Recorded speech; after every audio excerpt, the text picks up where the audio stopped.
Welcome to episode 34 of the Out on Loan podcast. As always, I'm your host, Jeffrey Canova, joined by my lovely co-host, as always, the Big Three and Kieran Keneally, Isaac Housen, and Arich Chargington. Today we got some interesting matchups. As you know, we just got done with FA Cup this past Saturday, and I think Friday we had a few matchups here and there as well. And as always, we're getting ready for UCL. As you know, we have some big matchups coming up with two of the panels here teams going toe to toe for like what is it, like the 15th, 10th time of their history in the UCL. So I'm excited to get that predictions and recap going. But as always, please go out there and follow Stone Pictures, and please follow our social media accounts. But before I get started on the episode, shout out to our TikTok followers out there. We reached, I believe, 51 followers out there. We got our first 100 plus liked video as well, which we're very honored to accomplish. It took us a while, took us a few months, but finally we reached that.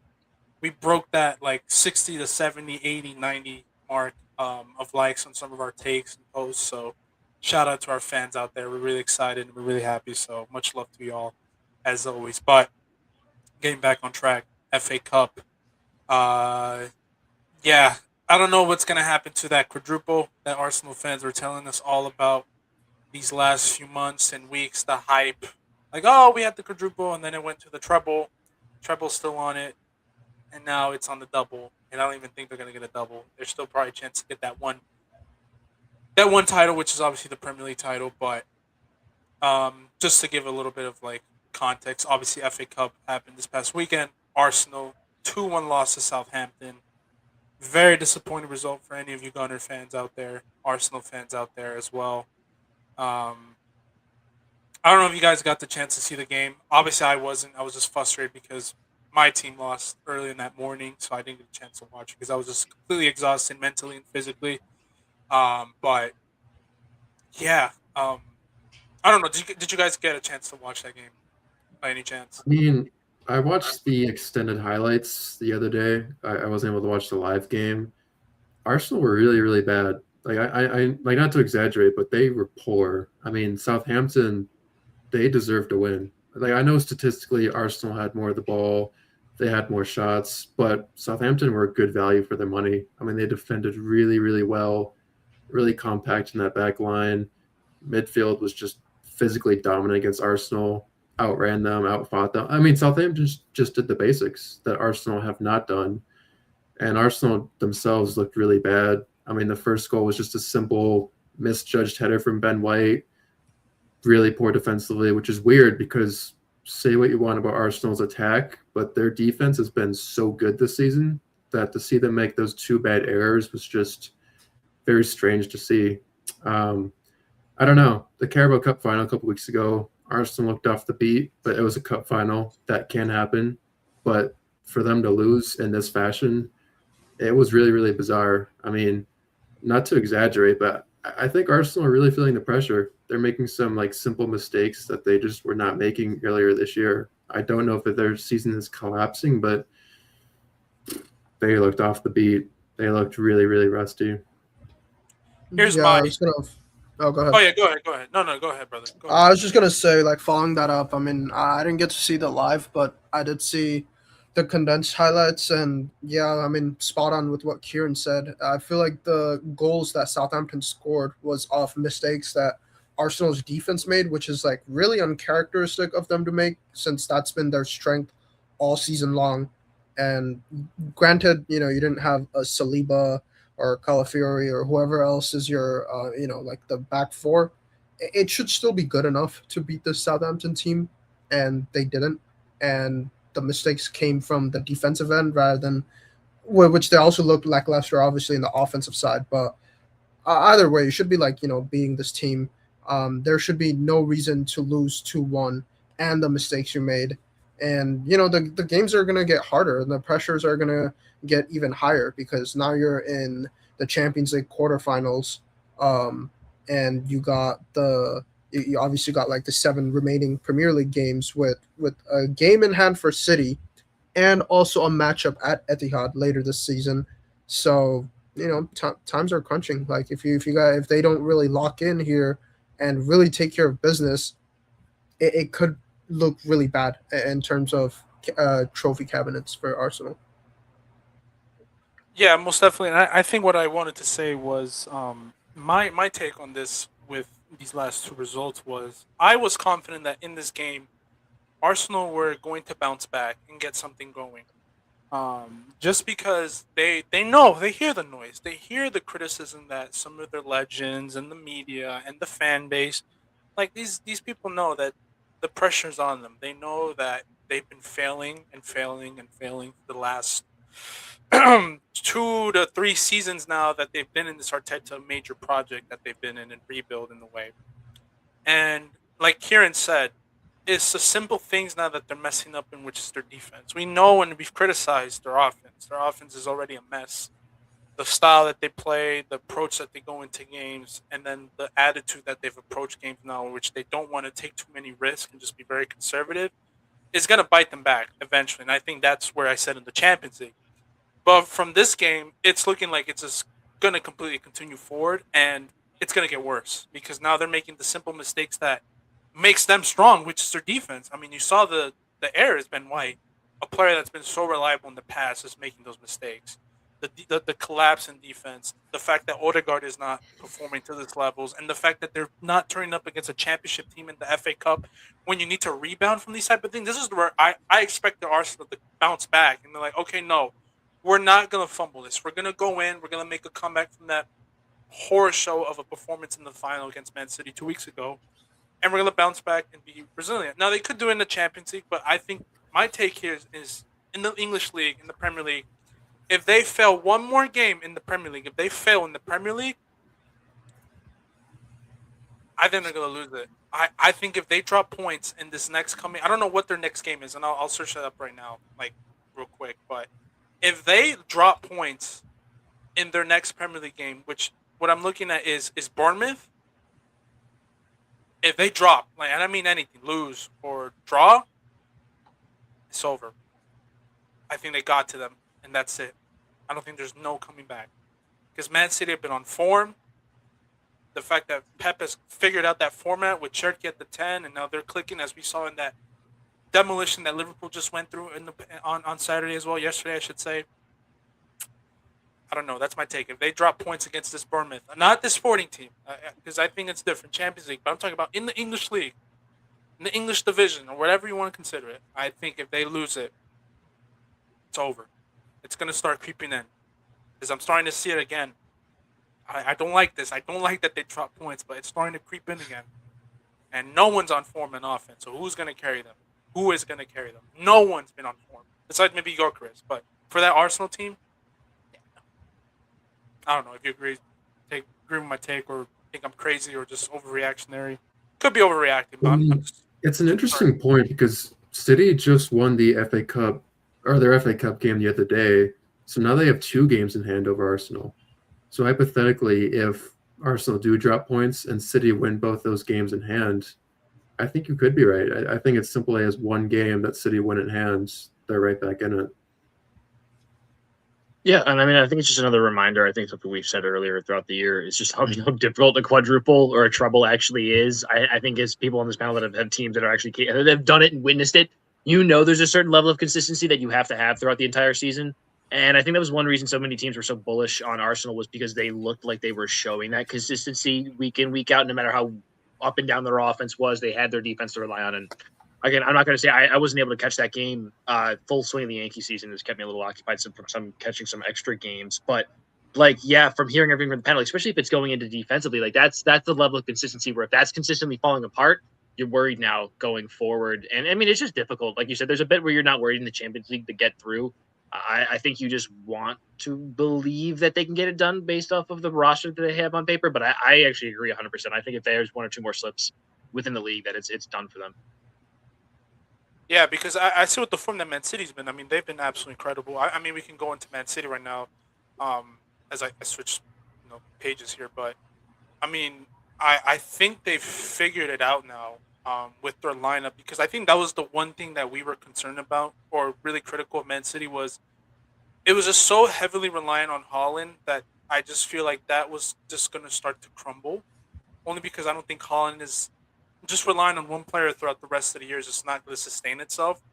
And it wasn't like the Man City of the past where like you had everyone clicking. You had De Bruyne scoring goals. You had Gundogan scoring goals. You had Sterling, Sane. Like those past Man City teams that were so deadly was because everyone feasted. Everyone was getting goals. And it just feels like now since that FA Cup final and really since the second half against Madrid in that round of 16 tie, you just felt like they were starting to click and figure something out with the way Shirky has now been integrated as like that main guy. And there was criticism towards Pep, like why did you overthink it? Why did you not start him earlier? Why was he not integrated faster? Well, this is football. Like sometimes form really depends on it and stuff. But I think they figured it out now. And again, they can just solely rely on FA Cup because they just won Carabao Cup. Um, they just got knocked out of the UCL, so like less games to be stressed about. While Arsenal will have to be more stressed about their UCL tie, especially if they get to the semis. They have the FA Cup, but like again, FA Cup is like what going to be over the weekend and stuff, so it's not too much to worry about.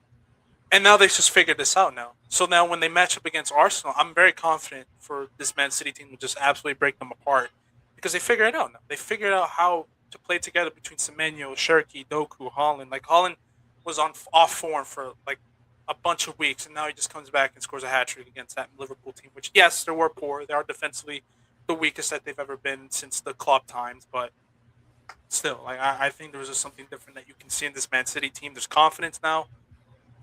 I don't know. Like Isaac said and Kieran said, like it's just the simple mistakes, and I just feel like Man City are just going to get them, especially if they match up at the Etihad in the Premier League.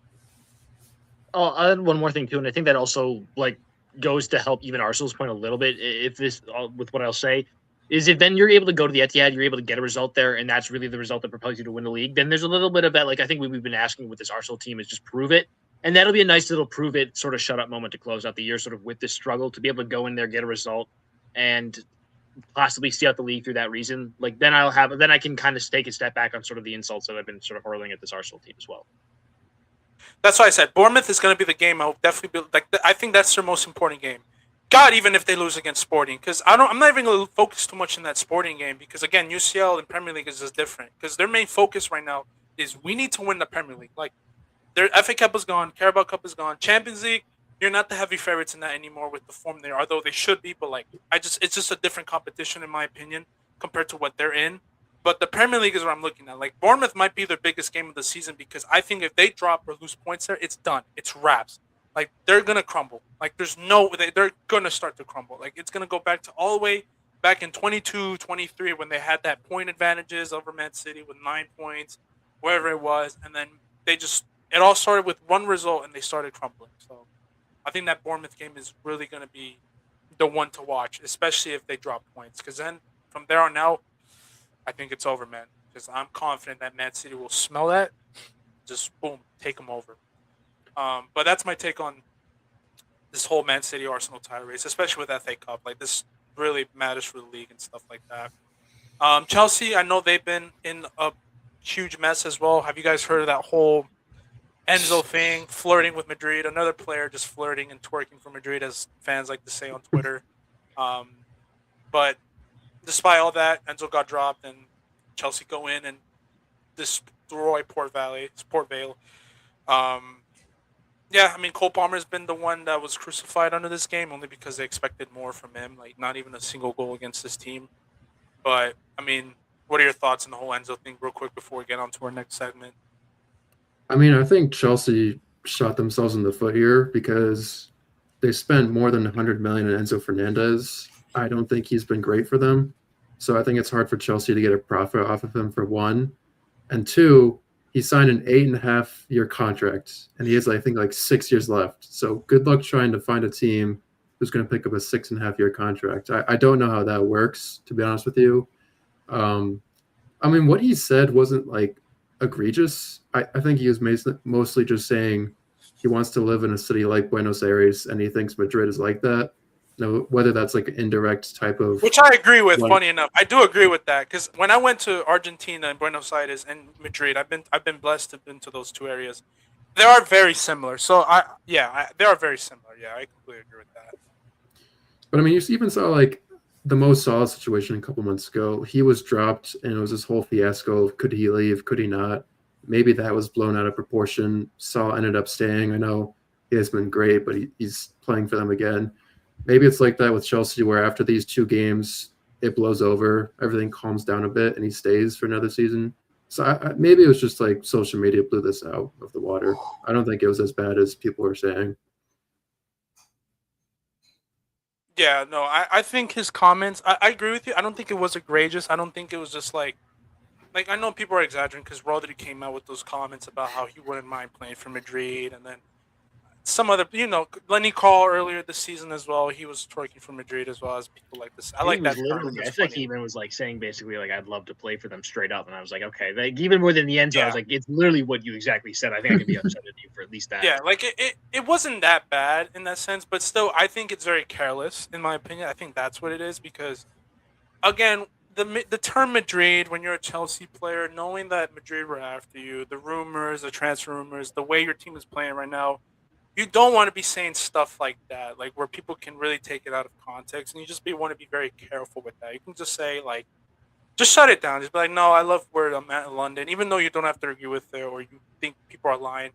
It's the right thing to do. You don't want to cause any controversy, and look what you've done. Like now you got dropped, and who knows if you'll play again for Chelsea. I think he will, but it's a little bit careless when you're given all the context behind the rumors and the media, how they're gonna spin it, social media too. Like it's very careless, but not egregious to the point where like I think he's a villain. I just think like generally means like I completely agree with you. I compare 2 cities. Like from my experience, like I generally it's like almost the same thing.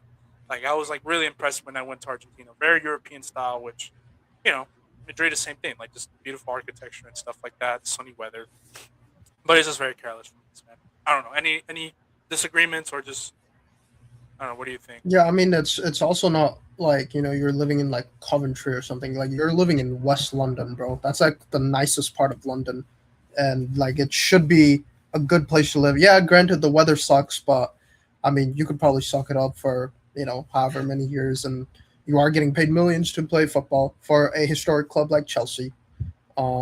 So yeah, like you mentioned, Jeffrey, there's like no point in trying to like create another fuss. Like you already have like Mark Cucurella also said something like that, maybe Caicedo as well, and then obviously like some of the other players like Rodri from other clubs like making statements. There's just no need for that, especially at a point of the season where you guys are kind of crumbling. There's a chance you might not even qualify for Europe next year. Well, with the way you guys like dropped out of champs and the way you guys are dropping out of the Prem, losing games points wise. So just keep that to yourself. Just try to like focus on the season. Finish it on a strong end. Try to like qualify for champs or Europe or something, and then just put that on the side, man. No need to like make comments like that. It's kind of interesting though, because I know Cucurella said something similar where he said he maybe like would play for Barcelona again in the future, but he didn't get suspended. So that does look kind of weird how one player speaks out, he's dropped, and then Cucurella says something and he's not dropped. That does look a bit weird though in Enzo's defense. That's what I was gonna say. I don't know if it was like during Enzo's time or like Rosinior's time, and it just could be different. Maybe it's like Rosinior trying to like get a little more control of the locker room. Maybe he's like losing it, which is why like, he made the move, doing it to one of the most important players for Chelsea. Yeah, no, definitely. You just don't know. And I think that's the concern now. It's now the question mark is going to be raised, and is Rosinior just losing the locker room completely? And I think he is in a way because I don't think no one likes him on that team. Just from my point of view, with the way like everything's been coming out and been said, and I just think the persona that he is as well. Like I'm not trying to like make fun of Rosinior in any way or shape or form, but with the players that he has and stuff like that type of like persona that he brings and stuff, I just don't think any of the Chelsea players just really appreciate or like that about him. So it just kind of sucks to see that he is losing it out, and it's gonna go back to those conversations that we had earlier. I think last episode or two episodes ago about what do Chelsea do from here? Because what is the solution? Bring in another manager out of the how many that you've already sacked?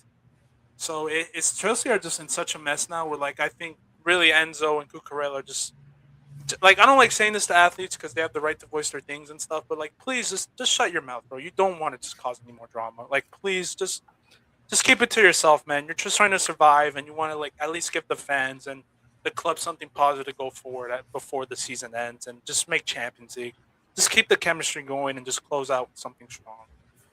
But to close off real quick, Leeds United also beat West Ham 2 in the FA Cup quarterfinal, 4-2 on penalties.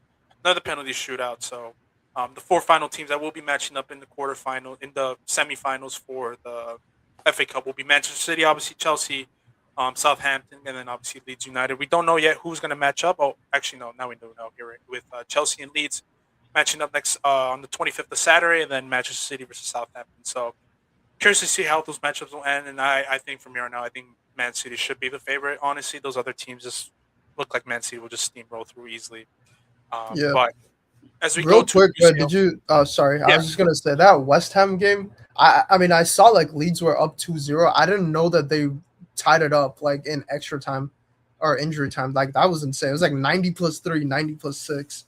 But looks like they just like fell short. the beauty of the FA Cup is people like no, was it they say the magic of the FA Cup? That's what people Magic like of to the say. FA Cup. That's the Magic of term, the yeah. FA Cup. Also, shout out to Southampton. Dude, I don't know what it is. I feel bad for Arsenal fans. I know we always slack on them, but it just feels like everyone slacks on them. Like Southampton has done it now, where they've been trolling them on the What was the they? social Enjoy the media. quadruple. enjoy the quadruple. God, man, dude, No, everyone's- I saw this other comment. Somebody said it was like, did they really think the Saints were gonna be beaten on Easter weekend? I thought that was pretty clever. Oh my, no. Shout out to them for using the as a song. The Let It Off. God, they're trolls, man. I don't know, man. I there might be something against Arsenal, which makes sense. Their fans are like kind of loudy and stuff like that, but it just kind I of mean, feel they- bad. Where I'm like, dude, they do they, get, they like, talk like they're a big club that win trophies when it's like the complete opposite, and then they still brag about the fact that they finished second, third, and then before they even like accomplish anything important, they start up conversations as to like, oh, is Saka like the next greatest winger since 08 Ronaldo? Like, dude, I mean, yeah. of course you're just like, asking Yeah, yourself you're to looking for be the you're butt of the searching, joke. yeah. Like, come on, dude. Yeah, definitely. But we're gonna move forward now. So just gonna as always, we're gonna give our shout out to the man himself, Robin Stone Pictures. We will not be picking on you. If any media company picks on Stone Pictures, that's where I have a problem with. But please, as always, go follow Stone Pictures. Great work as always, and just a shout out to him as always. Just editing our reels and posting them on our social media. So please go out and follow these Stone Pictures as always. But the main talking points for this episode, boys, is obviously UCL, our main competition, the Knights of Knights with all the European greats going toe to toe. We're gonna start off with Wednesday's games as always, because we're gonna do the last for Madrid and Bayern because that's Tuesday's matchup. But the first matchup that we got on is Liverpool versus PSG. As always, we got done talking Premier League, so it just kind of makes sense to transition into Premier League with one of the last few remaining Premier League teams in the UCL being Liverpool. So, yeah, I don't know, boys. I don't know. I can't predict this for some reason because we saw this past weekend how awful they are defensively. They're the worst that I've seen them in a long freaking time. This Liverpool team, Van Dijk and Konate and whoever they have in there has just been so off this year that it's like they're on vacation. Like they don't care, bro. Like they're just like whatever. Like the penalty that Van Dijk gave away to O'Reilly, in that first game against Man City, the mistakes that Konate's been on, how open they are in the back, Arne Slot's decision making and tactical approaches to these games has not helped them out either. The energy and the mood around the game, around the team as well, is just very negative too. So that's just kind of helps out where like they just easily give up when a goal is conceded. So, but as we know from teams, when the European anthem comes in, when you hear that Champions League or even Europa League for some teams, it's a flip of a switch. Something magical happens where anything goes. And besides Madrid, like Liverpool is probably the second team where like it's just their night in the European nights.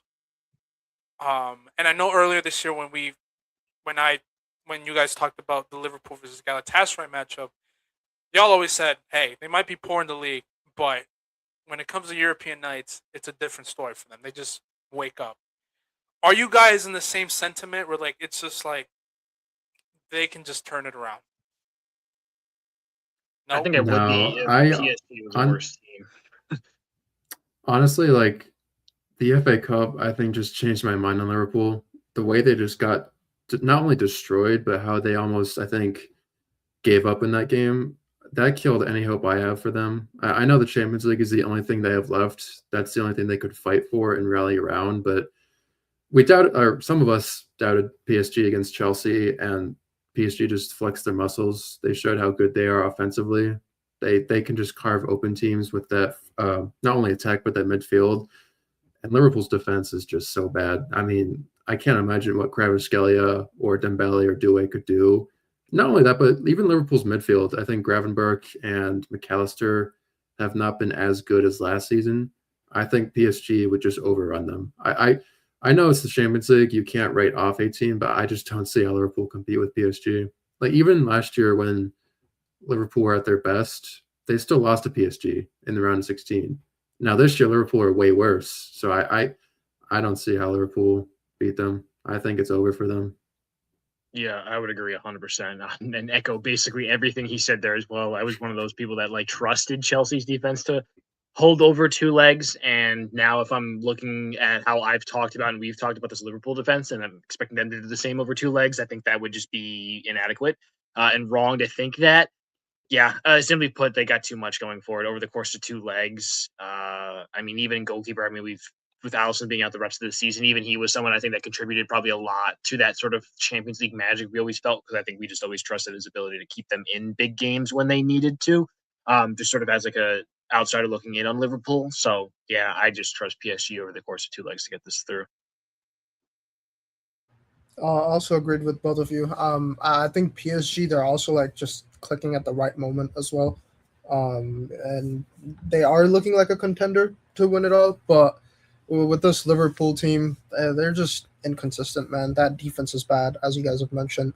Offense it sometimes clicks if like Ekitike is like in his top form, and Salah we just haven't. Even in that Galatasaray game, yes, he did end up scoring one, but the amount of chances that he was missing, though, clear-cut chances that he would like buried any other years, with him being not clinical at all, like I think it's gonna hurt Liverpool a lot. So yeah, I think PSG probably got this one. Might still be tight aggregate wise, but yeah, I'm favoring them against like the both leg matches.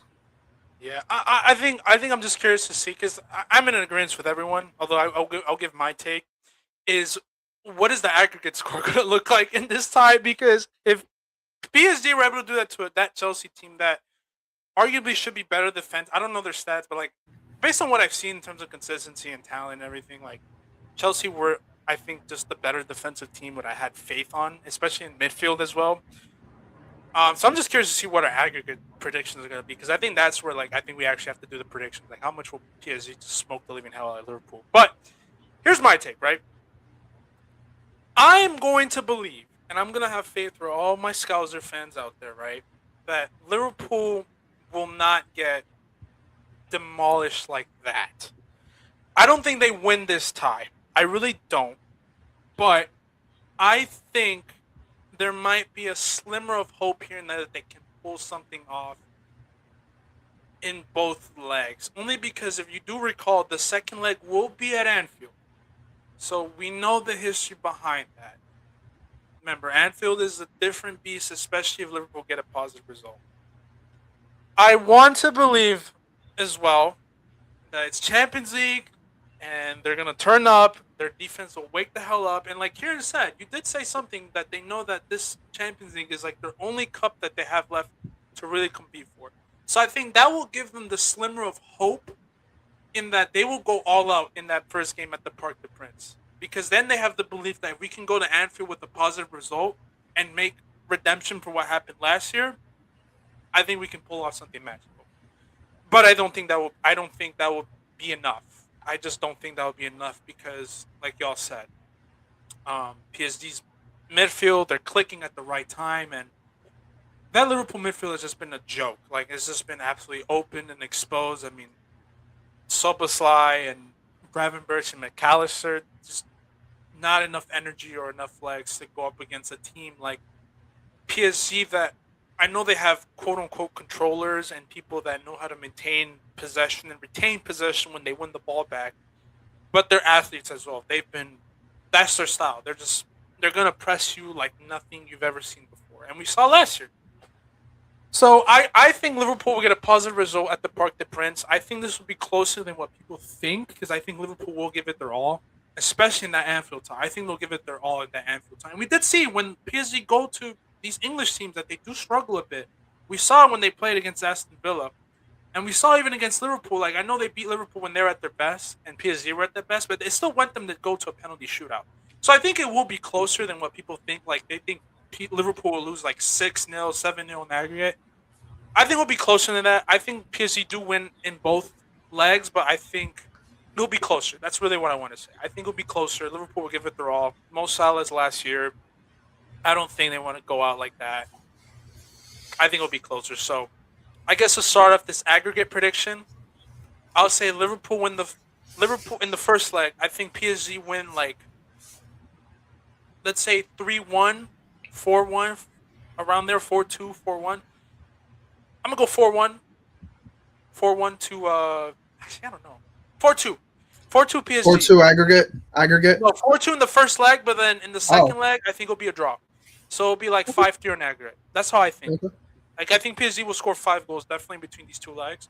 But I think Liverpool will score goals in the Parc des Princes. And I think it'll be like 4-2, but PSG are just gonna dismantle them. Like 4-2, 5-3 on aggregate.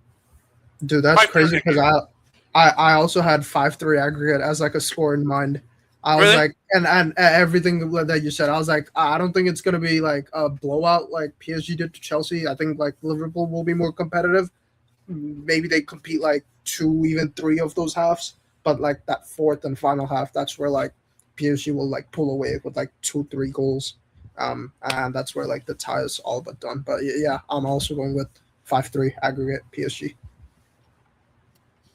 I'm going to go 6-2 PSG. I think they'll win both legs 3-1.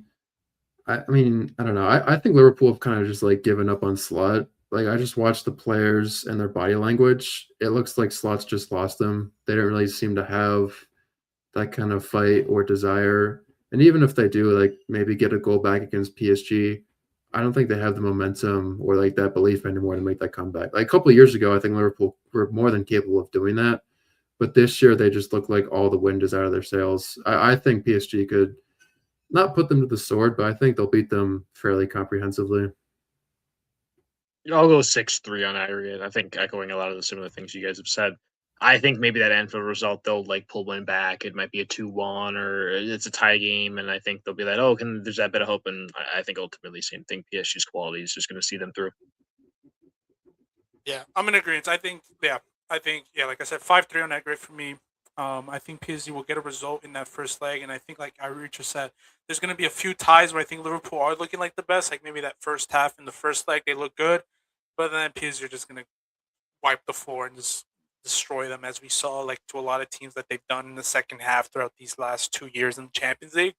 So I think they will go through, and then I think it'll be like a 1-1 tie at Anfield. Like I think they'll give it their all. Like it'll be a 1-0, and then PSG will just kind of score a goal and just give it all. And then like Kieran said, I think they'll just give up. Like that's kind of where I'm at. So 5-3 for me. Kieran said 6-2. Isaac said 6-3, and then the Reacher you said 5-3 as well.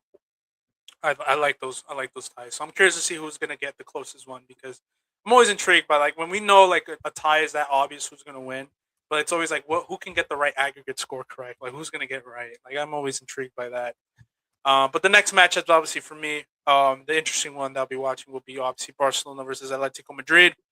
Obviously, I'll go a little bit into La Liga from here, just because this past weekend we know there were some big results into the La Liga tie.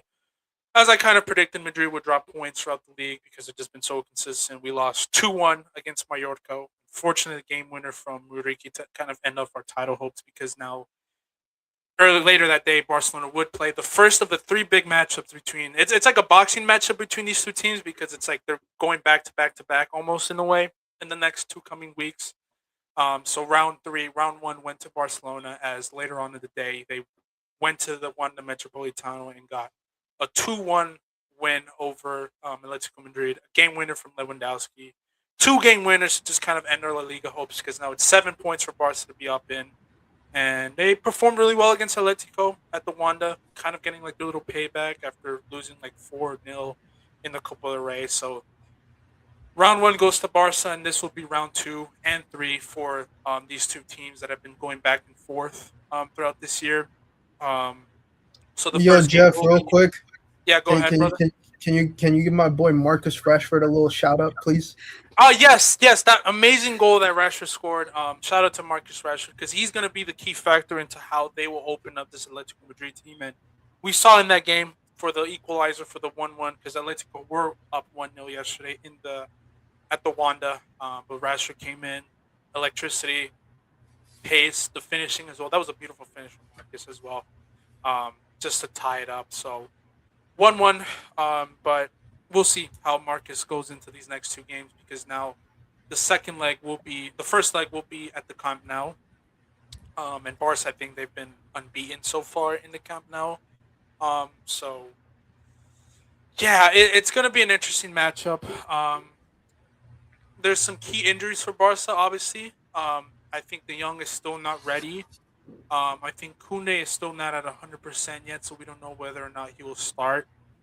Um, but you have potentially Lewandowski coming back in. You have Ferran. You have Firmino. Obviously, you have Lamine in there. And Gavi's return to the team as well, which is going to be vital for them in terms of just bringing that physical, controlling presence in the midfield as well. Noah Araujo as well. I believe he picked up an injury right before as well. And then from Atletico Madrid thing, I think they should be locked in with their lineup. I know they have Simeone, Llorente, Koke, Luckman, Molina, Griezmann, and Alvarez ready to go with Sorloth off the bench and Baena as well. And I think no Cardosa, no Pablo Barrios, no Oblak as well. And I think Jose Maria Jimenez picked up an injury as well. It's tough to call this game too because I think these two have been absolutely elite. These last 2 months, I would say.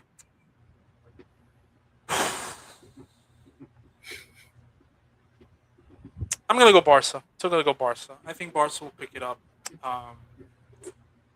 This has been on form. Lamine has been absolutely amazing these last 2 months as well, just picking up and ramping up his Ballon d'Or candidate run as well.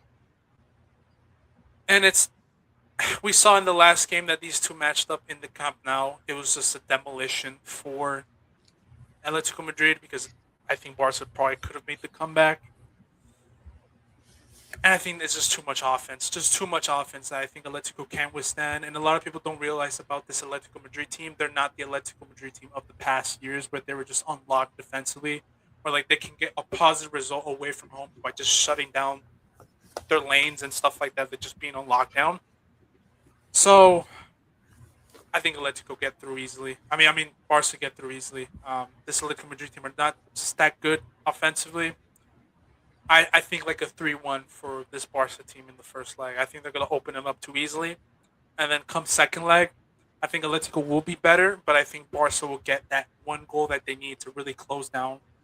And it will probably be like, a 4-2 aggregate win for them. They'll win like 3-1 at home. And then Atletico go in and get like a goal, but like Barca get like another one. So it'll be like a 1-1 draw at the Wanda. That's my prediction. 4-2 for Barca.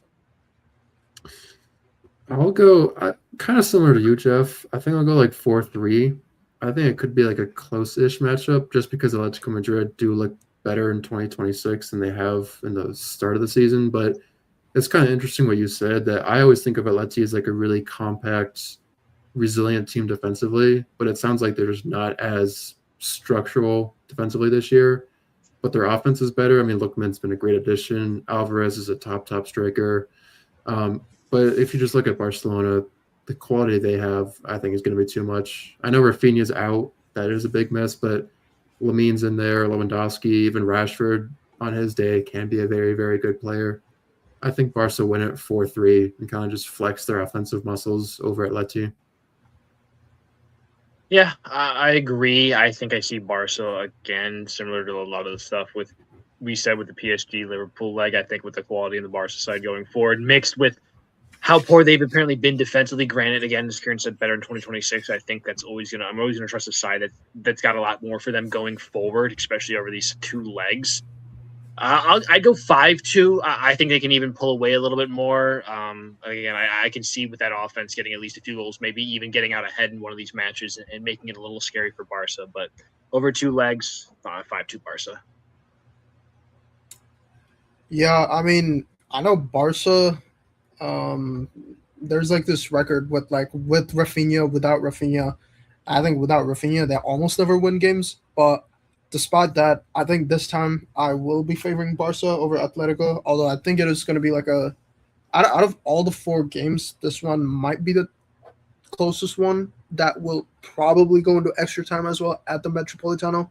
It also depends like how much water they really put in that Metropolitano pitch, because we saw in that Tottenham game and even that Barca game too, low key, where guys were just slipping, man. So maybe they might need to put some like anti-repellent shoes on or something just to not catch slipping. Or you don't want like another Especially for Rashford, bro. You don't want him like a little slippy G moment. You know what I mean? Like let's try to also play a little careful in that pitch. But yeah, I think honestly, I don't know which game. If Rashford does start both legs, one of those legs, he scores a brace, maybe a hat trick. I'm delusional. Yeah, he looked good against Atletico. He looked really good. I like how explosive and electric he is. And I think I want to believe that delusion. Yeah.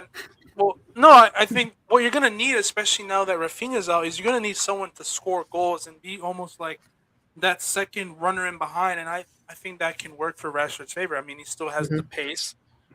Rafinha's not really like a touchline winger who's gonna beat his man and create danger out of nothing. Like, no, he's literally like a runner in behind. But what makes Rafinha so good is his IQ with his movements when he makes a run in behind with Lamine and everything.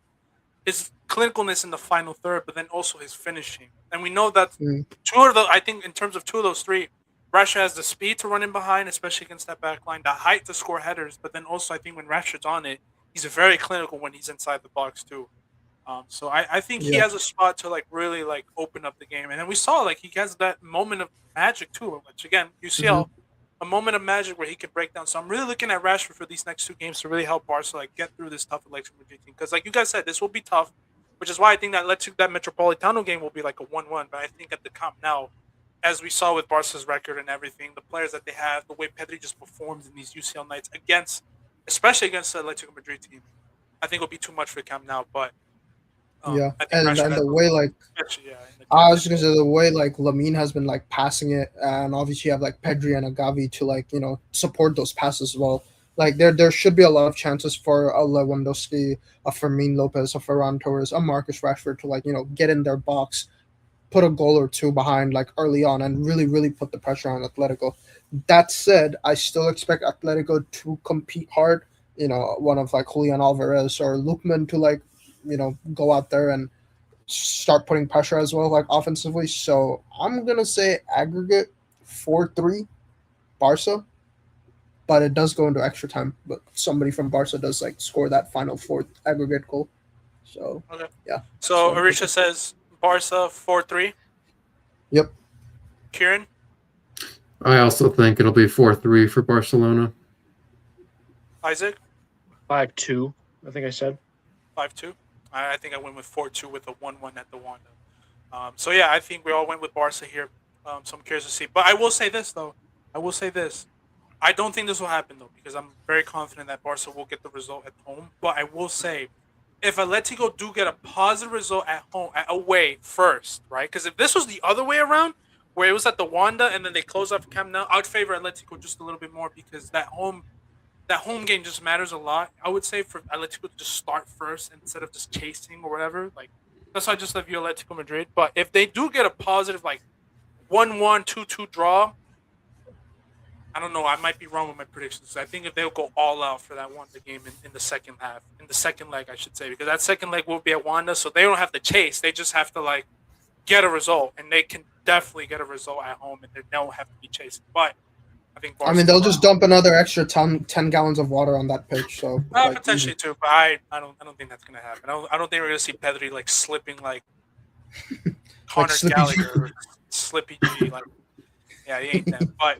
before we go on to our Tuesday matchups, as always, we're gonna please give a follow to our social media accounts on YouTube, TikTok, Instagram, everything. To all our listeners and viewers out there, shout out to all of you. Thank you again for. We're at 50 to 60 on both of our main accounts, which is TikTok and Instagram. So we're very happy about that and very thankful as well. And happy Easter as well. I don't think I said that as well. Happy Easter to any of our listeners out there as well. It is a Easter Sunday. So thank you to all. But before we go on to our main matchup, we do have the other Premier League team, which will be Arsenal versus Sporting this coming Tuesday. Again, like I said earlier, I'm not worried about them in this tie, only because I just think they'll get a result. Like, it's just different. Like, the mentality shift will be different. I'm not saying it will be easy, though. That's for sure.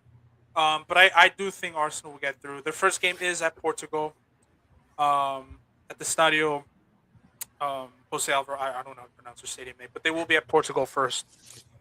Yeah, I don't want to believe that they go 2 for 2 and just poor results. Now, it is possible.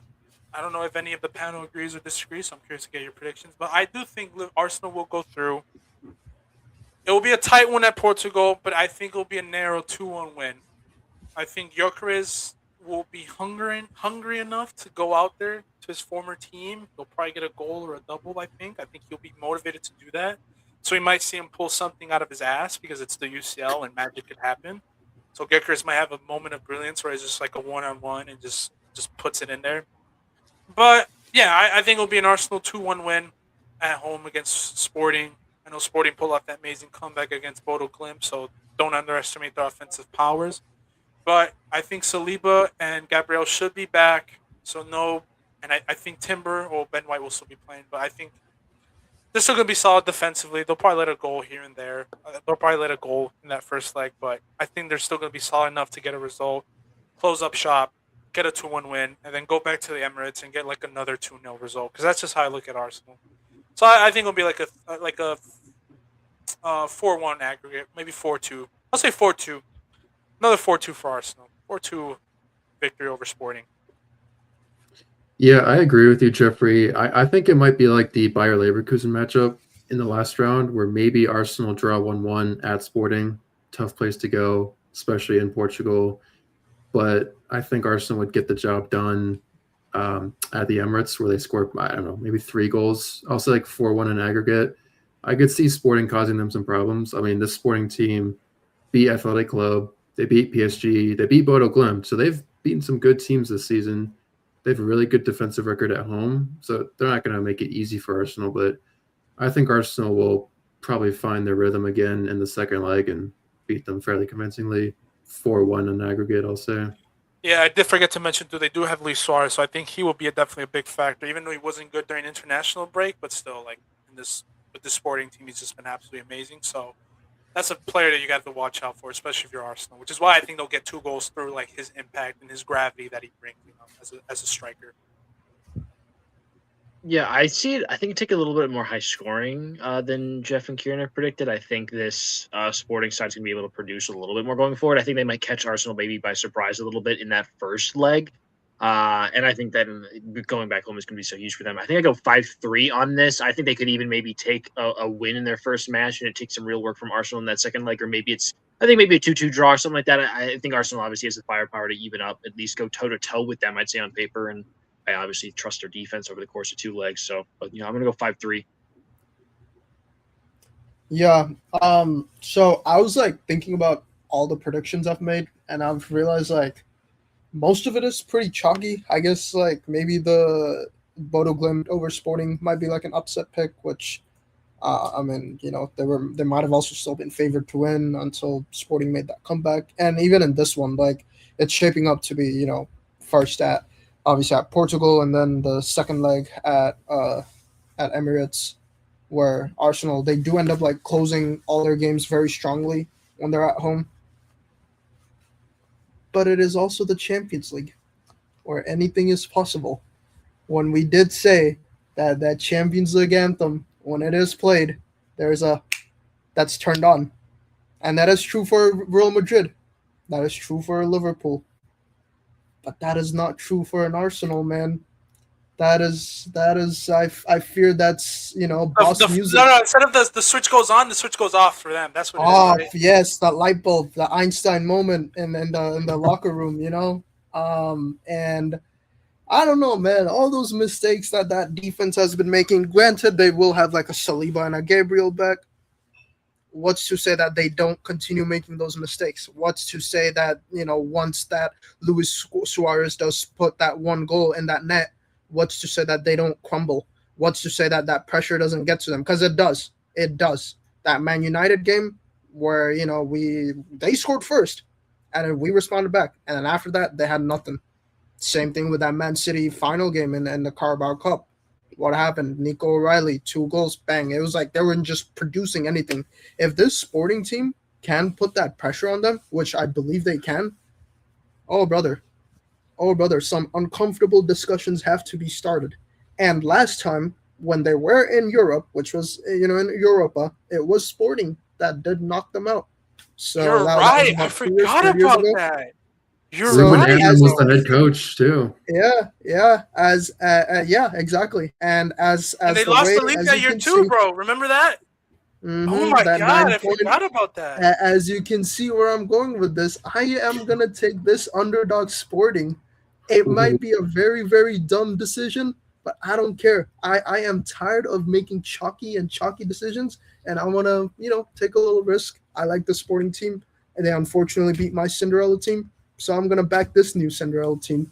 I know March is over. It kind of did end up in heartbreak for a lot of us, but maybe this one continues. Sporting, I got you 4-2 aggregate over Arsenal. So they win. Like, how much did they win the first leg and the second leg? Uh I think they win this like 3-1. I'm not gonna lie, at home, So and then 1-1 tie at Arsenal. Yeah, three. Okay. Oh, yeah, I know, I like this. I like I this know, prediction. I like this boldness. You're not I wrong, know. but I think you're gonna be wrong. That's like because you're I not wrong think in the sense that well, if they maybe do concede maybe first, I think it's wraps. Like, ooh, you know. But I don't think that will happen. No way. No way. well, we'll see. We'll see. All right. So, I think for me, I said 4-2 for Arsenal. Kieran. I'll go with 4-1 Arsenal. 5-3 Arsenal. 4-2 Sporting, baby. Come on. Hey, man. Okay, I'm excited to see. I'm hoping you're right, man. Because if they lose that game against Sporting, I might have to change up and be like, dude, that Bournemouth game is a must-watch for Arsenal. Because if they lose that, oh man, dude, that'll be back-to-back-to-back losses, which is not good for them. But now, the main event, the main events of all main events, the European. I think for me, the European Classic in Champions League night. It's not Man City and Madrid, none of that, or whatever. Barca and Chelsea. That's cool. That's cute. Or Arsenal versus Chelsea. That's another one. I mean, Arsenal versus Barca. That's another one. Or United versus whatever. United and Barca is another one, right? It's a cool one. But I just want to pull up this real quick before we get obviously to. I suck with this, honestly. I'm sorry to all our listeners and fans out there, but I just wanted to share this real quick with our head-to-head ties and matchups between the European Classic of Real Madrid versus Bayern Munich. Another one of these matchups that we were waiting for and praying for to get on the show. Second one that me and Isaac are probably going to be watching as friends to enemies, because obviously this is a matchup that we've seen and had heartbreaks and happy moments and controversies. But as we know, head to head, will be what they're, if we can do the math correctly. So that would be 17, like 28th matchup, so 29th and 30th matchup, if I'm not mistaken with the math. 13 wins for us, 4 draws, 11 wins for you guys. So if you beat us in both legs, you equal in terms of wins for Bayern Munich. But yeah, man, Isaac, I'll give you the floor, man. I'll let you go, man, because what is your take, bro? I get to be very overconfident to start. I think simply put, outside of Barca, there's no team going forward that's better than us in the Champions League. I think, especially over the cross of 2 legs. Jeff, especially losing 2-1 this past weekend and how much I've heard about you complain about the defense. I've had to hear you pray a lot for your defense, and I feel like that's not too optimistic for having to predict them over the course of 2 legs. I'm going to go simple. I don't know how that defense can handle our attack over the course of 2 or 4 halves, 90 minutes, 2 days. I think they're too dynamic. I think there's too much going forward. I think we have too much that we can bring off the bench and change things up within a game and within between matches. I think we'll have time for players to rest in between that. I mean, we were able to Upa didn't play this past weekend for us, so we even had some guys that we were able to rotate. I think Kane even started in this past game. I don't know. It's weird that they got Guerrero in that projected lineup. That looks disgusting. If I have to see that, then I'm going to be very concerned. Especially as I think Elise went this past international break uninjured, so that was always very, very nice. Yeah, I'm fully confident over 2 legs. Now that's not to say that I don't think there's going to be a lot of goals in this game. I think it's going to be a very nerve-wracking game at a lot of moments. I think it's going to be close at a lot of moments. I think right now my final prediction is sitting at something like 8-6 or 8-5 over the course of 2 legs, and I think that's even including sort of the talent we got on both sides. I just think it's going to be very open at moments. And again, I think that's also because I don't want to doubt this Madrid team. I think as much as I can kind of go into it thinking we can kind of smash you over 2 legs. I think you even joked that that's going to happen at some moments. I don't know, with Vinny, even Trent, and what he can do going forward. There's too many people's Arda. I think I even heard Chouameni. Who knows who's going to show up? But there's too much down Valverde, especially with how he played in that past matchup for you guys. You guys have too much on that squad for me to not simply worry about and just expect goals to go through. But yeah, like I think we have an advantage. I'd say our defense is better. I'd say our goalkeeping it has been better this year, at least in the Champions League. I think our midfield is 50-50. I think most people would probably take Madrid there, and then I think going forward, I think it's us. So I think if we can, on paper, are better than you at least at 3 out of the 4 different parts of the different facets of the game, I'm going to take us over 2 legs. Yeah, I'll go quickly into my analysis real quick. So I know we lost this past weekend, and everyone's in turmoil because that's just been what the season's been. We go up and down throughout the years. I was pissed, obviously, because we just lost out the league. I just think 7 points is just too much, especially when we have to go to Camp Nou and everything all that way. Just a frustrating loss, especially with international break, the team that we lost to, the way we played, it just looked like we were just empty and out of ideas. And what's more frustrating was, and I wish I had more time to talk about this. Obviously, we don't, so I can't really go on. But it's just really frustrating to see how Madrid mentally approaches seasons a lot. I think if you look at our league records for the last 10 to 20 years, we have been so bad in this league in our domestic times. We're like, I'm really starting to fear that Barca is going to really shift that energy into like us being the clear-cut #1 team in Spain. Because these last 10 years and mentally how we approach things has been so bad. We're like, we might lose out our league titles and stuff like that, Copa del Reyes, whatever it may be, because we don't put a heavy attention to league titles, which is why the sacking of Xabi Alonso and just giving up on him so easily has been so frustrating, because he's a manager that I felt not only was the perfect manager and tactician to go into these European titles and European games to go up against these top managers, but I think in the league he was going to bring that shift in energy. Clearly, with him gone, we saw with the way this team has been throughout this whole year in the league, awful, poor defensively. They don't care. They don't. It just looks like they don't care. But as we know throughout this show, it just shifts. When that anthem is on, for some goddamn reason, these players just want to turn up. And I think I've heard it a few times now from some Madrid journalists. It's not a flex anymore. It's just like, oh, cool. Like now you want to turn up, which is obviously beautiful, and I'll be happy, which is a benefit that a lot of people don't have. But you just want to see more from this Madrid team. But the last result, I really don't care about, because I want to see how you guys will turn up now in the Champions League, because now we're going up against the best offensive team in the world, barring a Barcelona when they play against us. And to be quite honest with you, I don't know what I'm going to get from this team, because I don't know. Because what will we look like? Dean Huijsen and Rudiger look so off that Mallorca game. I'm like, dude, what are they going to do when Olise comes in and Kane is probably going to come back into the second half, and you have Luis Diaz on form as well? What are we going to look like? How are we going to turn up?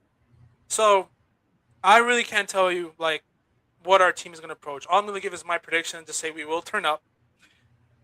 Bearing when we look at the last result, which is that poor performance in the weekend where we just looked like we were just all focused on the Champions League. And I think we'll turn up. Militao will be coming back too, so I don't know if he's going to start because he did look really good, and Dean Huijsen was off that one game. But I think for Arbeloa's sake, I think he'll keep the same lineup, that same approach where it's like, okay, we're going to sit deep, and we're just going to hit Bayern on the break because I think that's the only way we're going to go up against this Bayern team. There might be moments where we counter press and all that type of stuff, but I think with the way we played against City, where we knew their offense would have torn up apart our defense, we went into that game just locked in. Rudiger and Huijsen looking at the best that they've ever been. Obviously, no Mendy for this game, which sucks, but I think Paredes will lock in as well. I know he was good against that Benfica tie. And I think the midfield, he'll probably keep the same. I don't think he's going to overcomplicate anything. I think, as we see in FootMob right here, to all of our listeners out there, I think he'll keep the same lineup as well with Chouameni, Goulart, Pitarch, and I think Fede as well. That lineup has been so deadly for us in the Champions League against that Man City team. And I think instead of Brahim Diaz, we will get a Kylian Mbappe and Vinicius dual lineup. All will be riding for Mbappe. This is the tie where he needs to turn up. No Champions League on your category. Club, international-wise, you're probably one of the greatest, but club-wise, you did come to this team to win this competition, so I do expect you to go in and go mayhem for this game. He has heard the criticism from that poor Mallorca game that he did have. So I'm going to go that we're going to turn up.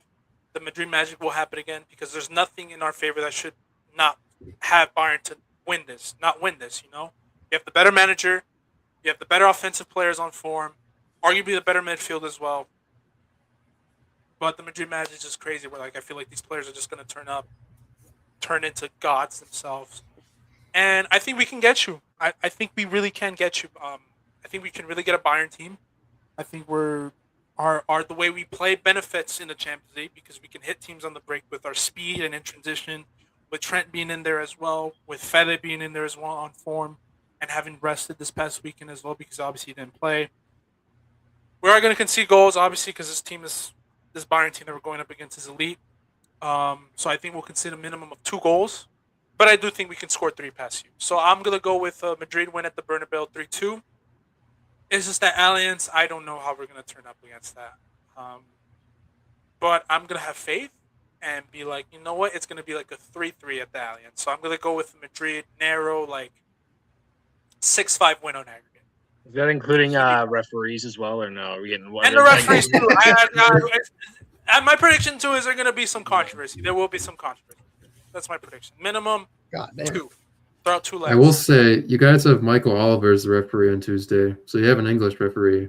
So have fun with that. He's not a good I don't know referee. if that's a good or a bad thing. I know for Prem it's bad, but yeah, I mean, Prem is not. like I don't know what he's like in Europe, and Prem is not good, but I don't know if he's a Madrid guy or a Bayern guy, but who knows? Whoever's checks bigger, and I think we know the answer to that question. My prediction is there'll be two controversial referee decisions in our favor. That's my prediction because this always happens, man. It always happens. I hope that's the only thing you get correctly in your prediction so far. But I will say, I'm going to turn the screen to me, right? I'm going to give it a second, right? Because I haven't. Mbappe, I need you to turn up, man. This is it, bro. If you do not turn up, question marks on your legacy. That's all I'm going to say, man. I need you to turn up, bro. I need him to turn up. He's been amazing in the league. He's been amazing for France. That's not the criticism that I will ever give to him. I'm not criticizing his legacy. I'm just talking about your time as a player for Real Madrid. Please, bro. Please. I do not want any question marks surrounding your name because you need to turn up. You just need to turn up. I need a minimum of 2 goals against this Bayern high line. This is something that you should be capitalizing with your clinicalness, your speed, and your decision making. Please, if you do not turn up, it's over, bro. It's over. But I need him to turn up. But for Kieran and Richard, real quickly, give your predictions before we end off this show. This is tough because in the last round, when it was City against Madrid, I tried to be logical. I tried to use facts and say that City have the better squad. They're in better form than Madrid. I doubted Madrid, and I was completely wrong, and you can never doubt them. But I'm just looking at it right now. It said Bayern just hit 100 Bundesliga goals. I think the quickest ever to do so. Yeah. They have probably the best attack besides Barca in Europe, at least. A benefit of Bayern, too, is like Isaac said, they rested Kane. They rested Upamecano.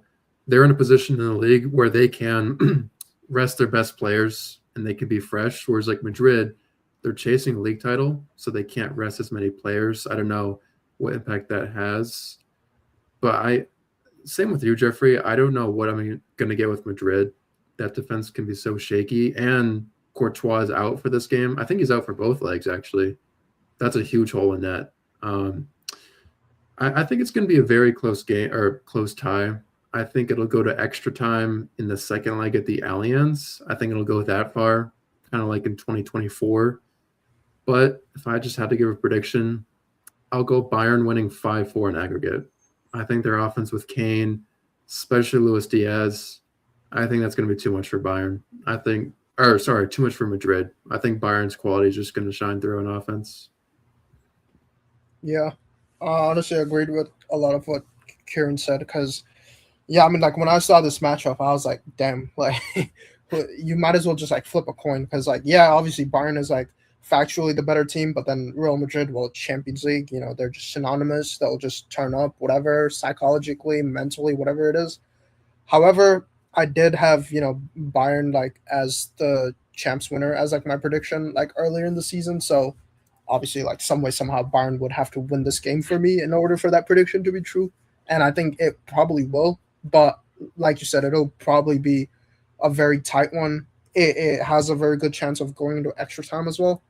Although I'm not going to give it that. I think Bayern probably does finish this in like regular time and both aggregates. Probably going to give it a 6-4 aggregate score against Real Madrid. Yeah, I think I will. This will be my final point. So obviously, and I'll say by saying this right. I think anybody in world football would say, yeah, Bayern should be the favorite, and I think even I would say that they should be the favorite. As I said earlier, like they have everything that they should statistically, in terms of personnel that they have, they're all better than Madrid. But like I said, there's just that Madrid magic that we don't know what we're gonna get. We're like we can get the best version of our players in just that one night. They just turn up. They give like 10, 20 to 30% extra than what their abilities can be at their primes. Like that's how crazy they are. I will say tactically though, it will be interesting how Arbeloa will approach this game because I was very impressed with that City game, and I remember we talked about this after that City tie, was how Madrid defensively were able to neutralize a lot of their players, and similar to how I was confident with some of the players that we have coming in, and the way we approached it, and the way players were just fighting and tracking back in the format that we had. I'm very confident we can do something like that too, where like we can actually like neutralize some of their players. Like I think Olise in the second leg, if we do go back and get a positive result with Mendy possibly being back, I would be very confident for that. Especially with Jude potentially coming in on that left hand side to help him out too. That can definitely neutralize an Olise. And from what I saw from Fede Valverde the last game to help out Trent against Luis Diaz, I'm very confident with that too. Now it will be in the middle, which will be the key here. Was how will the middle sustain? Because I'm not confident with Pitarch and Chouameni going up against potentially Olise drifting in or Gnabry running in behind or whatever it may be. And then obviously you have Kane dropping Nick, so I'll be very curious to see how the communication in that zone will be. Because I think that's the key where I'm going to be terrified for Madrid. And obviously no Courtois, but Lunin has been a serviceable keeper, especially in the last tie back in 2024. I'm confident he can get the results. And like I said too, this Madrid team against a low block, as we saw this past weekend, is lacking of ideas. But when you give a space in behind for a Vinny, for a Valverde, for an Mbappe, and even for a Carreras if he has this moments, which he will be probably starting over Frank Garcia, I'm very confident we can get at least a few goals here and there. But it will be how will Rudiger and that middle of the zone be against that team with Musiala, with Alfonso Davies running in there too, Kane dropping deep. That's how I'm very curious to see how Arbeloa will tactically approach this game. I don't know, Isaac. Any of your final? Yeah, I can say one more thing too. I think you touched on something that's going to be interesting as well. I think what this tie is going to be really cool from Bayern from world football perspective is sort of this company and what his career trajectory is sort of like where it's going to be going from this. I think you even referenced that City matchup before. And I think it's obviously fair to say companies out of that Pep Guardiola sort of branch, that sort of tree obviously takes a lot of influence over his style of play. And I think we'll get to sort of see the differences or maybe the small differences in how this Bayern squad and that City squad are sort of set up. I think it's fair to say that they're not the exact same type of manager. So there's obviously going to be things that company is going to do differently. And obviously, if we, like I see us going through getting a result in these two legs, obviously it'll be fun to sort of see how that sort of difference sort of takes place. I don't know. I'm interested. I think Davies coming back is huge. I think he even picked up the game-winning assist on our 3-2 comeback. I think we scored like all three of our goals in the 80th minute and then two in the 90-plus minute times. to come back and win against Freiburg. I think he's huge. I think especially we're going to be able to mix him in over the course of these 2 legs. I wouldn't even be surprised if Davies could have been going these past couple of weeks. This is more conspiracy theory. And there has been a bit of saving for him. I think they've known how important this tie is going to be and also how important his pace is going to be in a matchup like this. I mean, he just simply, like, I love Bischoff. I love Stanisic, but they're not those type of guys to just especially go in directly off pace, especially if you have Vinny and you have Mbappe back in that game. So that's going to be interesting. I'll be very interested to see how he's deployed in those two legs, if at all. Yeah, I don't know. I'm interested. I don't know. Maybe, Jeff, I'd even say one more thing. I think you're sleeping a little bit on Lise. I know Mende's been good, but I don't know. I feel like I've seen you guys struggle to contain Yamal, and I think Elise is sort of right on that same sort of stretch this year. I'm not saying career-wise, but I'd say just this season in particular, and then let alone what he can do sort of with the ball, even just finding other players. I think there's sort of just his game all around. I think you're really going to see how him shine over the course of these 2 legs. And oh yeah, definitely. That's why I think he'll get goals, but I'm just very confident with the way we approach that City game. Where like I think we can definitely neutralize him, but we'll see how everyone will turn. Yeah, I'd say we're different than City. That's all. Yeah, definitely. Oh, definitely. Which is why I think they're definitely going to score more goals in Man City for sure, without question. But I think it's going to be enough, which is why I'm confident. I think we can do enough to neutralize that. But we'll have to wait and see. That Allianz game, though, I'm very curious to probably go more into deeper, especially with the results from Tuesday, and then we'll see Wednesday when we obviously analyze it, how we'll approach the Allianz game, because that's the game where I'm more terrified than this game, obviously, because our away record has been awful. But to close off, I'm going with Madrid. I think I said, what was this? So I said 3-1, 3-2 win at the Bernabeu, then like a 3-3 draw. So I said like a 6-5 Madrid to win through. Kieran? I will go with 5-4 in favor of Bayern Munich. Okay. I'll go. Isaac? Let's stay with marriage. I'll go 8-6 Bayern. 8-6? Damn. God. Okay. Rachel? I'll finish it off with the 6-4 Bayern. 6-4 Bayern. Okay. So Madrid Magic needs to come into play for us to pull off a miracle in a way, because obviously Bayern are the favorite. And yeah, I'm just curious to see. Hopefully, no referee decisions, just so I can not go on Twitter and it'll be like just mayhem, Madrid robberies, all this type of things and stuff like that. But I'm very hyped for this UCL matchups. Gonna be interesting, good games. Finally, we're at that. I think it's quarterfinals where the games really get started and really get going in terms of like just beautiful matchups, comebacks, goals scored, performances, moments. I'm just hyped for that. But that'll be all that I really have for you boys. And happy Easter to everyone, every one of our listeners out there, our fans. Shout out to you guys as well for the likes and stuff. We hope to do more as we do our predictions and stuff. But that's all I got for you guys. And yeah, man, have a good rest of your day, man. Go to our teams, man. Hopefully all goes well.